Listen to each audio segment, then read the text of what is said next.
Once upon a time, in a small village, there was an old creaky house at the end of a long road. Everyone said it was haunted, but no one had ever seen the ghost.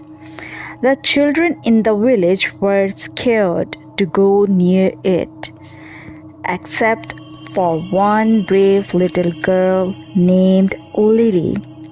Lily loved adventures and she wasn't afraid of the house.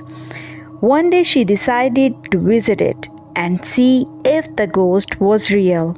She packed a small bag with her favorite teddy bear for courage and walked down the long road to the old house. The door cracked as she opened it, and the floorboards groaned under her feet.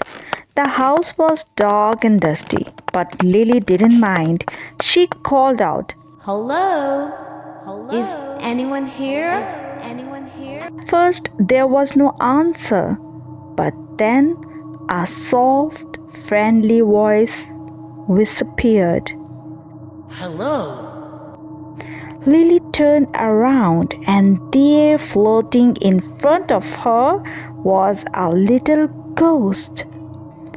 He was small, with a round head and a big smile. He didn't look scary at all. Are you the ghost everyone talks about? Lily asked.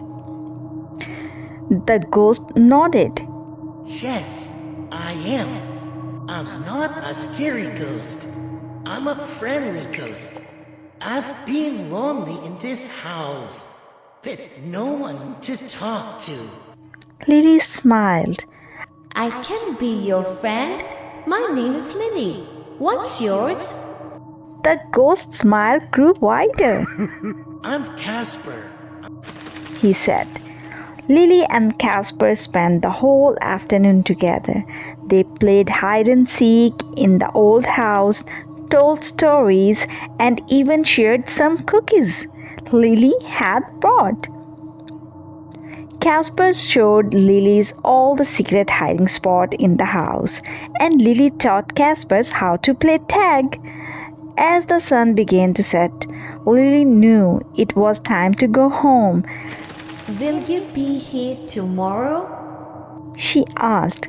Casper nodded. I'll always be there. And now that I have a friend, this house isn't lonely anymore. Lily waved goodbye and promised to visit again soon.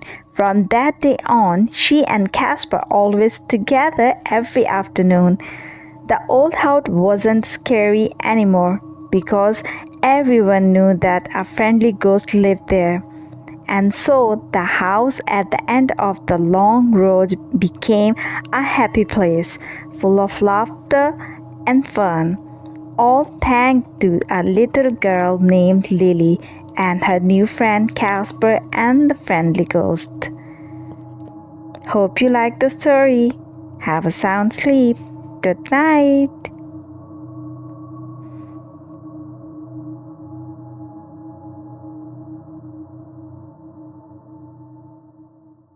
Village, there was a dark forest called the Whispering Woods. The villagers always warned their children to stay away, for strange things happen there after sunset. The trees seemed to whisper secrets, and shadows moved even when the wind was still. One evening, a curious boy named Jack decides to find out what was inside the Whispering Wood. He waited until the sun dipped below the horizon and then quietly slipped into the forest. As he walked deeper, the trees seemed to close in around him. The whispers grew louder, like 100 voices all speaking at once. Turn back, turn back, This seems to say Jack was brave and continued on. Suddenly, he saw a dim light flickering between the trees. He followed it until he reached a small clearing. In the middle of the clearing stood an old twisted tree with a hollow trunk. From inside the trunk, the light was glowing. Curious Jack peered inside. To his surprise, he saw a tiny creature, no bigger than his hand, holding a glowing lantern.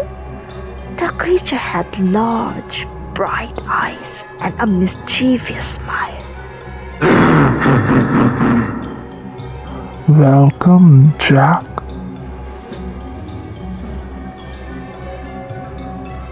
I've been waiting for you. Jack was shocked. How do you know my name?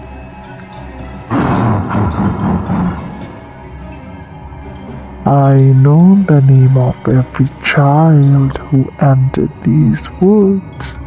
The creature replied. I'm the keeper of whispering woods. Those who listen to the whispers must play a game with me.